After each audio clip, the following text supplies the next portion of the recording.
이 시간 우리에게 주신 하나님의 거룩한 말씀은 고린도전서 11장 1절 말씀입니다. 신약성경 276면쯤에 있습니다. 고린도전서 11장 1절 말씀입니다. 내가 그리스도를 본받는 자가 된 것 같이 너희는 나를 본받는 자가 되라.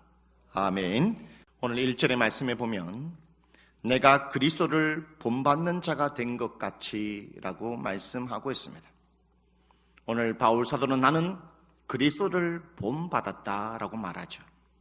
그래서 그는 그리스도를 본받기 위해서 부단히 노력했음을 알 수 있습니다. 오늘 우리는 어떠합니까?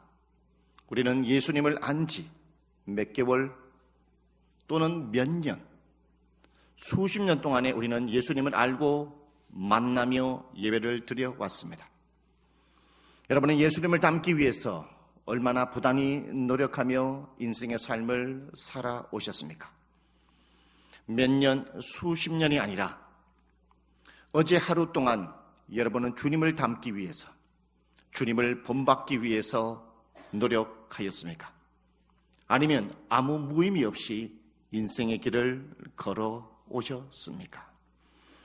바울 사도는 그리스도를 본받기 위해서 노력했다라고 했습니다. 그리스도의 어떠한 본을 본받기 위해서 그는 노력했을까요? 바로 예수님의 첫 번째 본을 본받기 위해서 그는 노력했습니다. 그러기 위해서는 예수님이 남기신 본이 무엇인지를 먼저 살펴봐야 한다라는 것입니다. 요한복음 1장 14절에 말씀이 육신이 되어 우리 가운데 거하심에 우리가 그의 영광을 보니 아버지의 독생자의 영광이요 은혜와 진리가 충만하더라 라고 말씀합니다. 말씀이 육신이 되었다. 로고스이신 예수님이 이 세상에 육체를 입고 내려오셨다. 하나님이 육신을 입고 이 세상에 내려오셨다는 것은 무엇을 말한 겁니까?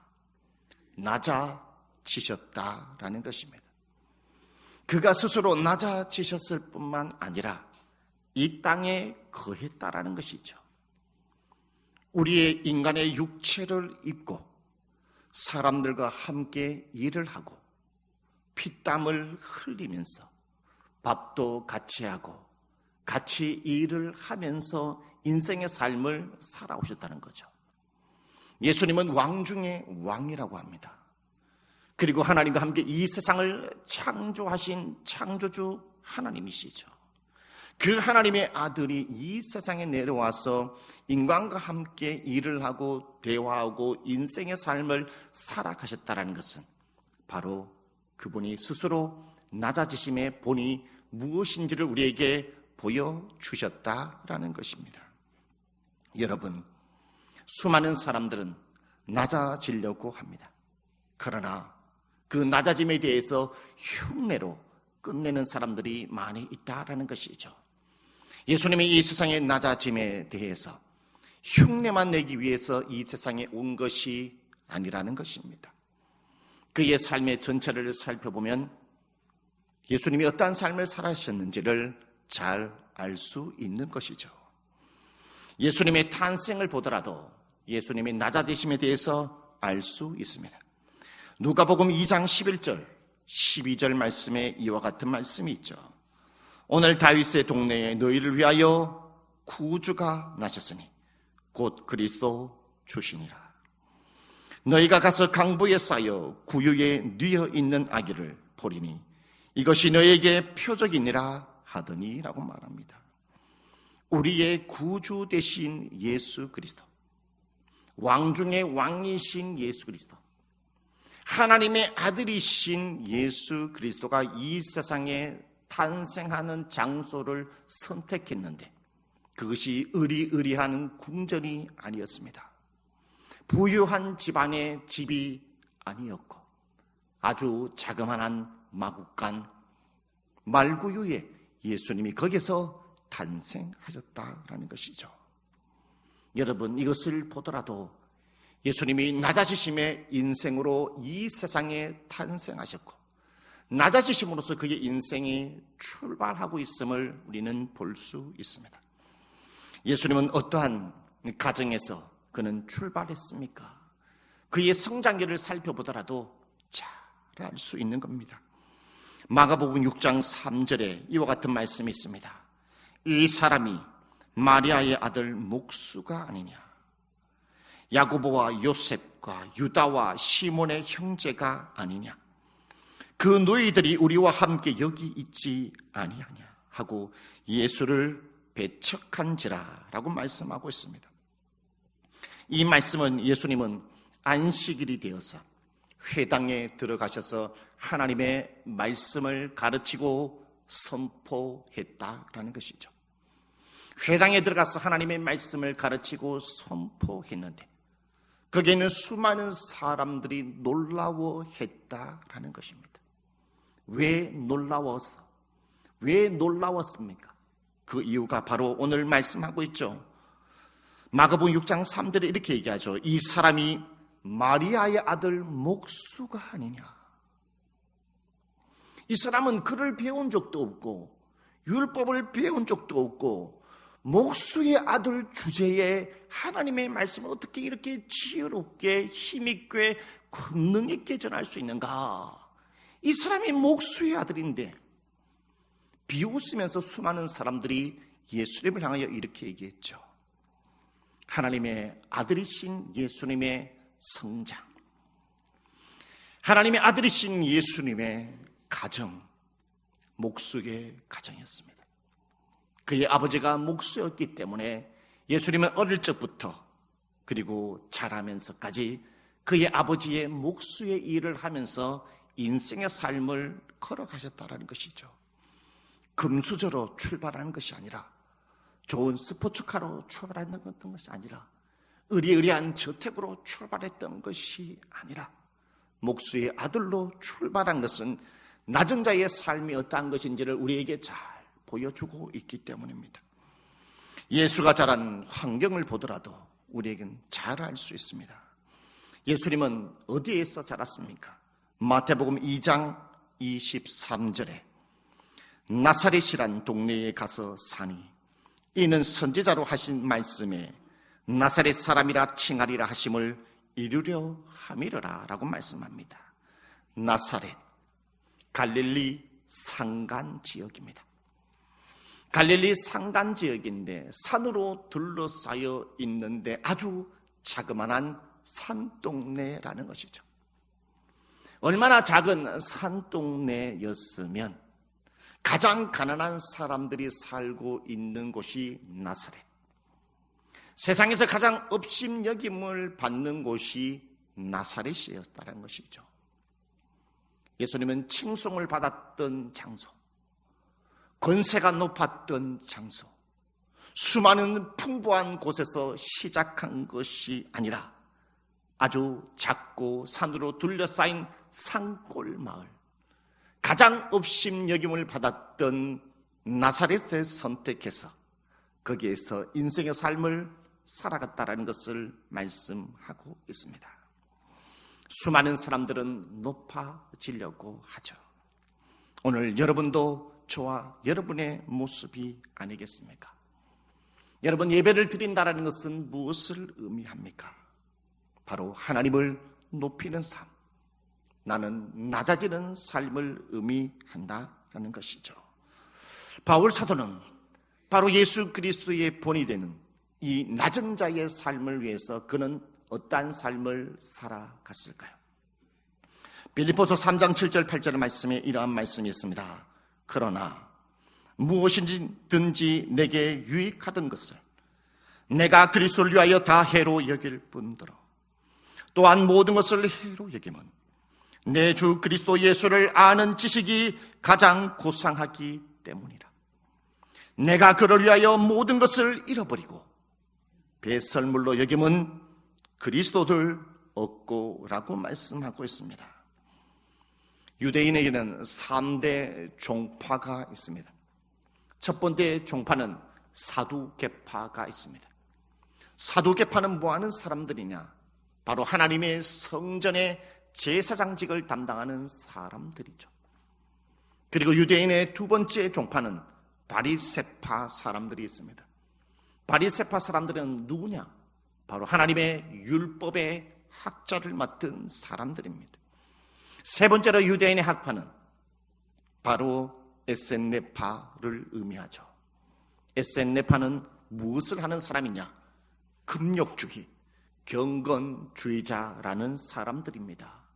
이처럼 사두개파, 그리고 바리새파, 에센네파는 그 당시에 유대인들에게 가장 칭송받았던 사람들이었다라는 것이죠. 바로 바울 사도가 이 두 번째인 바리새파, 율법의 학자였다라는 것이죠. 그는 바리새파였다라는 이 사실 하나만으로 수많은 사람들로부터 칭송을 받았고, 그는 종교 지도자였으며 하나님의 말씀을 가르치는 사람이었다라는 것입니다. 그러나 그는 예수를 만나고 난 이후에 예수 그리스도의 낮아지심에 대한 이 본을 본받기 위해서 자기 자신이 바리새파임을 버렸다라는 것입니다. 바리새파라는 사실을 버리고 자랑하지 아니했다라는 것이죠. 그리고 바울 사도는 누구에게 학문을 배운 사람입니까? 바로 가말리엘 문화에서 학문을 한 사람입니다. 가말리엘은 누구냐? 유대의 최고의 율법 학자가 누구냐면 힐렐이라는 사람이에요. 이 힐렐이라는 사람이라고 한다면 모두가 다 율법 학자를 알아준다라는 것이죠. 그런데 이 최고의 율법 학자의 손자가 가말리엘입니다. 그런데 이 가말리엘이 어떠한 별명을 가지고 있냐면 율법의 영광이다. 여러분, 율법을 얼마나 잘 알고 하나님의 말씀을 얼마나 잘 가르쳤으면 가말리엘을 향하여서 율법의 영광이라고 이 별명이 칭송되었죠. 얼마나 사람들이 이 가말리엘에게서 가서 제자가 되고 싶었겠습니까? 이 사람에게서 얼마나 이 율법을 배우고 싶었겠습니까? 지금도 세상에서 세계적인 학자에 가서 공부하기란 쉽지 않습니다. 이때 당시도 가말리엘에게 가서 학문을 배운다는 그 자체가 힘들었다라는 것이죠. 누구나 아무나 가서 배울 수 있는 곳이 아니었다라는 것입니다. 그렇게 힘든 관문을 뚫고 바울 사도는 가말리엘의 문화의 제자가 되었다라는 것이죠. 바울 사도는 오늘 얘기하죠. 나는 이 모든 것을 배설물로 여기노라, 해로 여기노라. 예수님을 만나고 난 이후에 예수님의 낮아지심에 대해서 나는 가말리엘의 문화의 제자였다라는 자랑을 내려놓았다라는 것입니다. 그러므로 그는 무엇을 높이고 무엇을 자랑했을까요? 고린도전서 9장 16절에 잘 나타나고 있습니다. 내가 복음을 전할지라도 자랑할 것이 없으면 내가 부득불할 일입니다. 만일 복음을 전하지 않으면 내게 화가 있을 것이로다. 그의 인생의 최고의 자랑은 주님의 복음을 전하는 것입니다. 예수님이 나를 위해서 이 세상에 오셨고 나의 죄 때문에 죽으셨으며 그분은 3일 만에 부활하셨고 그 부활하신 예수 그리스도를 믿고 마음에 영접하게 되면 구원함을 받습니다. 영원히 멸망당하지 않습니다. 천국에 갈 수 있습니다. 구원의 백성이 될 수 있습니다. 예수님이 이러한 분입니다. 여기에 가도 예수님을 자랑, 저기에 가도 주님의 복음, 여기에서도 주님을 자랑, 주님을 높이는 삶을 살아갔다라는 것이죠. 여러분, 예배를 드린다라는 것은 하나님 앞에 절을 한다라는 것입니다. 이 시간에 나는 죽고 하나님은 높이는 것입니다. 나는 죽고 오직 예수 그리스도만 자랑하는 것이 예배라는 것이죠. 또한 우리의 예배는 무엇이겠습니까? 빌립보서 2장 3절에 아무 일이든지 다툼이나 허영으로 하지 말고 오직 겸손한 마음으로 각각 자기보다 남을 낮게 여기고 라고 말합니다. 수많은 사람들은 사람을 만나면 나는 저 사람보다 나아. 내가 뭐니 해도 저 사람보다는 낫지. 저 사람보다는 나아. 어떻게 해서 저 사람이 저 자리에 올라갈 수 있을까? 라고 하면서 늘 언제나 비교하면서 저 사람보다는 내가 낫지, 저 사람보다는 내가 낫지 라고 얘기를 합니다. 그러나 바울 사도는 이야기합니다.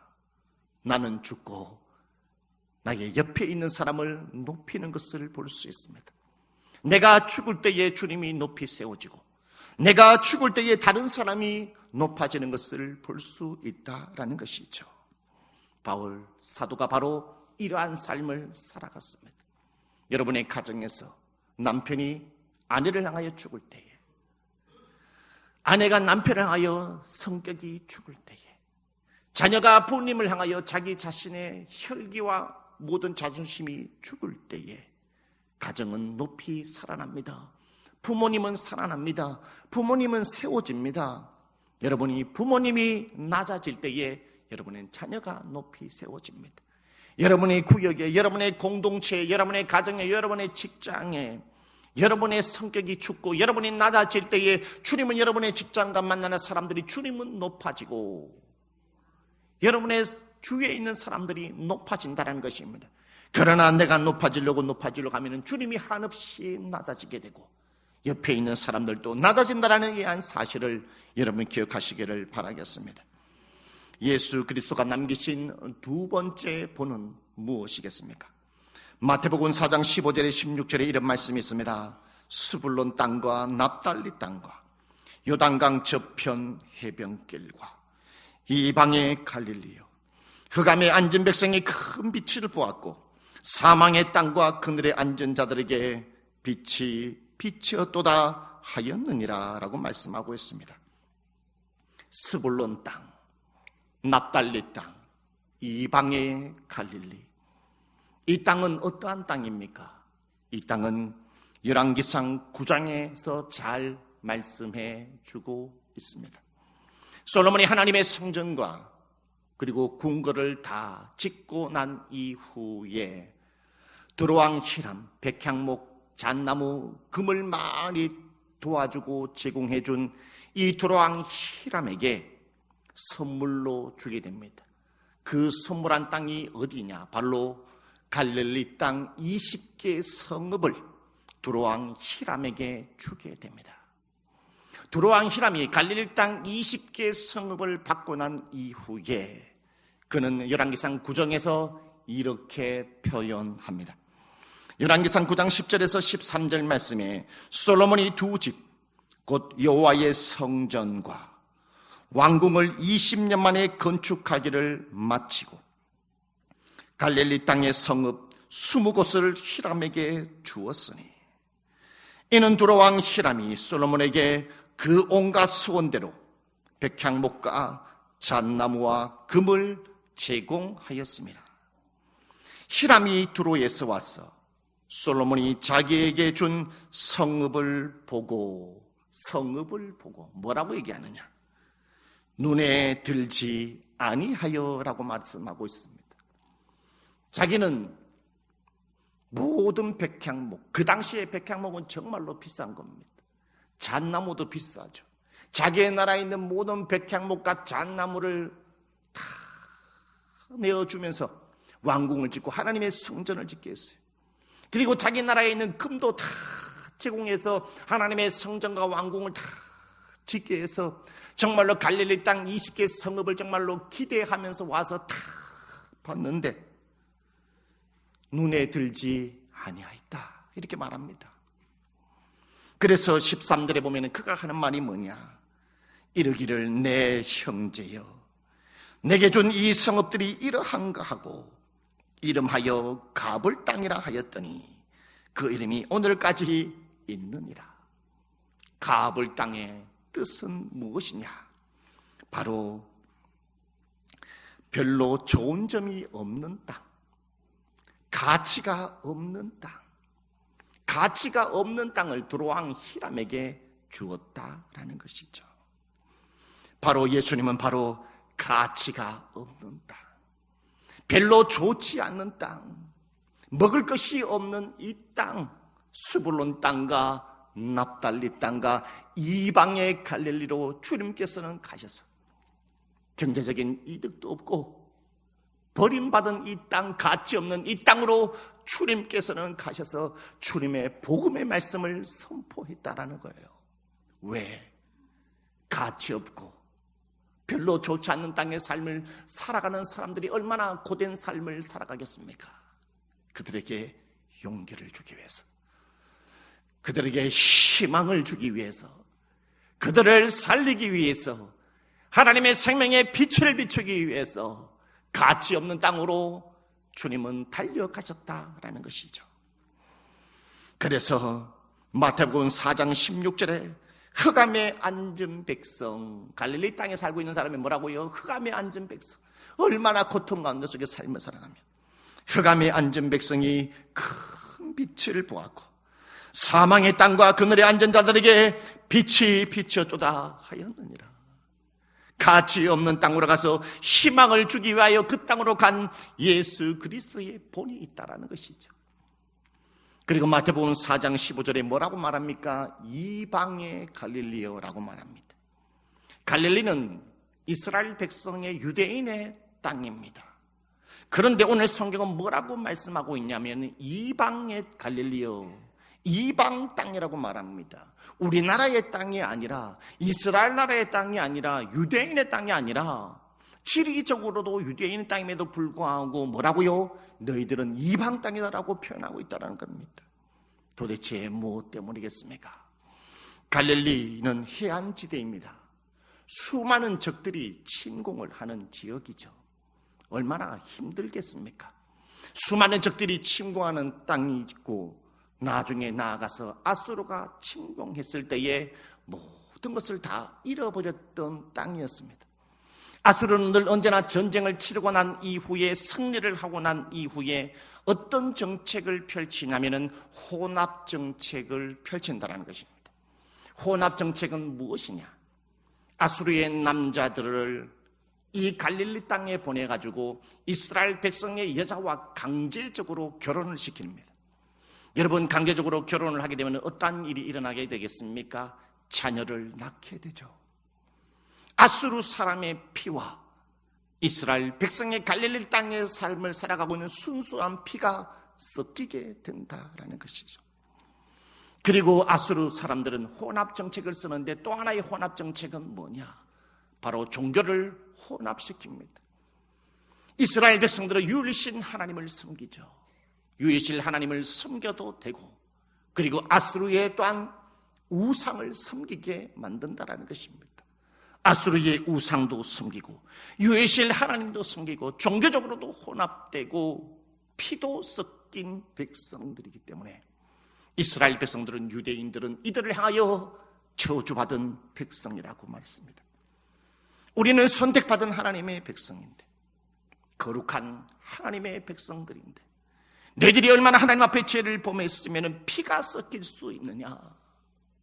우상을 섬기고 있는 저 이방의 사람들 어떻게 피가 섞일 수 있느냐? 손가락질로 너희들은 하나님 앞에 버려진 백성이다. 너희들은 저주받은 백성이다. 버려진 백성이다. 피가 섞인 백성이다. 그래, 너희들은 우리나라의 백성이 아니라 너희들은 이방인이다. 여러분, 얼마나 가슴 아픕니까? 그래서 예수님은 요한복음 4장 9절에 이렇게 이야기합니다. 사마리아 여자가 이르되 당신은 유대인으로서 어찌하여 사마리아 여자인 나에게 물을 달라 하나이까 하니 이는 유대인이 사마리아인과 상종하지 아니함이러라. 유대인이 사마리아인과 상종하지 않다. 상종하지 않단 말이 뭡니까? 친하게 지내지 않는다라는 것입니다. 물도 다 함께 마시지 않고 물을 달라는 조차도 말을 하지 않는다라는 것입니다. 사마리아인이 저 멀리서 걸어오게 되면 재수 없다고 그래가지고 그 길을 걸어가지 않고 피해버립니다. 이 여인은 어떠합니까? 지리적으로 그냥 사마리아 땅에 살았을 뿐인데 수많은 사람들에게 개, 소, 돼지 취급을 받았죠. 인간 취급받지 못하며 인생의 삶을 살아갔습니다. 얼마나 힘이 들겠습니까? 그것뿐만이 아니라 이 여인은 사마리아 여인입니다. 이 요한복음 4장의 말씀을 살펴보면 이 여인은 6명의 남편을 둔 사람이에요. 예수님이 말씀합니다. 지금까지 너는 5명의 남편을 두었도다. 그런데 현재 있는 그 너의 남편도 너의 남편이 아니다. 여러분, 한 여성이 이 세상의 삶을 살아가며 6명의 남편을 뒀다라는 것은 그의 인생이 행복합니까? 행복하지 않다라는 것이죠. 6명의 남편을 두기까지 얼마나 고된 힘든 삶을 살아갔을까요? 맞기도 하고, 여러분, 욕도 많이 듣고 힘든 삶을 살아갔을 것입니다. 그런데 주님은 뭐라고요? 버려진 이 땅에 고된 인생의 삶을 살아가는 이 사마리아, 누구도 이를 위로하지 않는 이 사마리아 여인을 찾아가셔서 나에게 물 좀 주시오. 이 사마리아에 가서 주님의 말씀을, 복음의 말씀을 전하며 위로해 주셨던 예수 그리스도, 그의 친구가 되어 주셨던 예수 그리스도, 바로 이 위로의 삶이 예수 그리스도의 본이 된 삶이라는 것입니다. 여러분, 바울 사도는 예수 그리스도의 이와 같은 삶을 보면서 그는 어떠한 삶을 걸어가겠습니까? 빌립보서 4장 12절 13절 말씀에 나는 비천에 처할 줄도 알고 풍부에 처할 줄도 알아. 모든 일 곧 배부름과 배고픔과 풍부와 궁핍에도 처할 줄 아는 일체의 비결을 배우노라. 내게 능력 주시는 자 안에서 내가 모든 것을 할 수 있느니라 말씀했습니다. 바울 사도는 예수님이 가치가 없는 땅으로 가서 위로해주고 희망을 줬던 그 본을 삶을 본받아 바울 사도도 육체적으로도 가장 힘든 사람들, 영적으로도 버려진 사람들, 심적으로도 가장 버려진 사람들을 찾아가서 주님의 복음을 전해줬죠.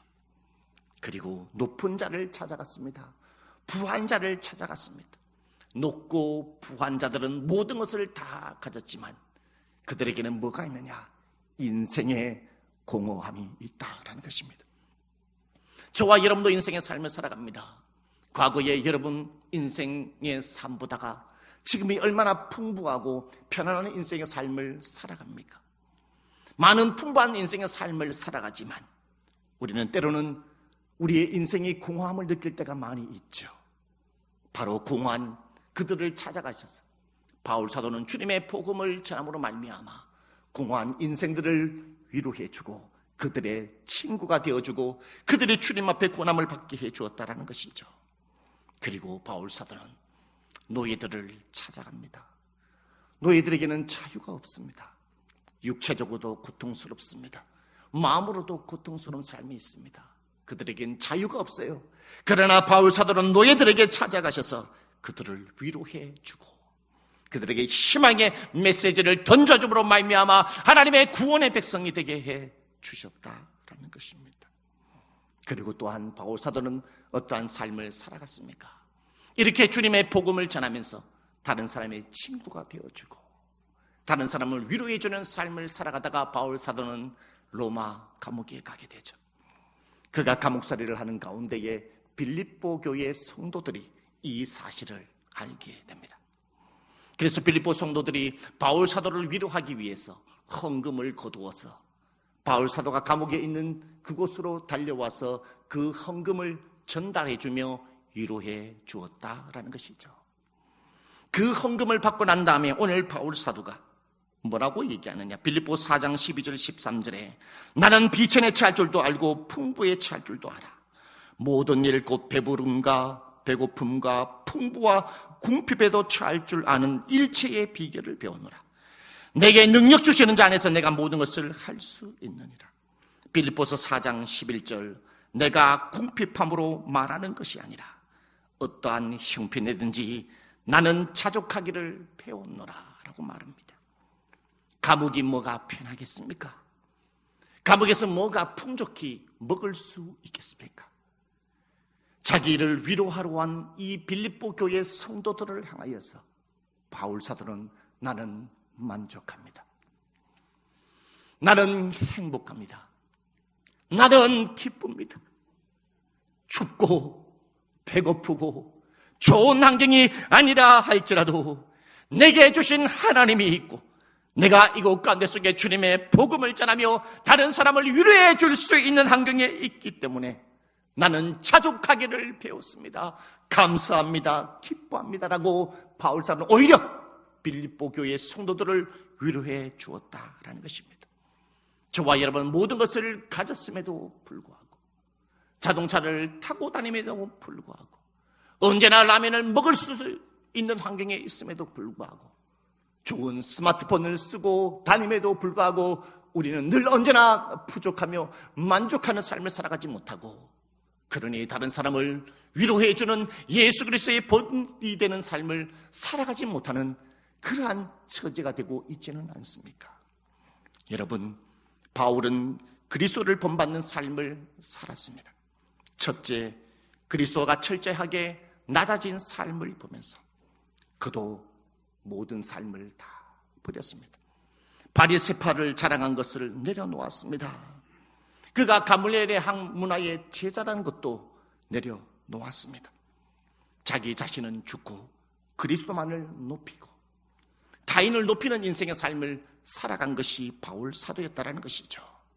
두 번째로 그리스도는 버려진 땅으로 가서 주님의 복음의 말씀을 전함으로 그들을 위로해 주셨다는 것이죠.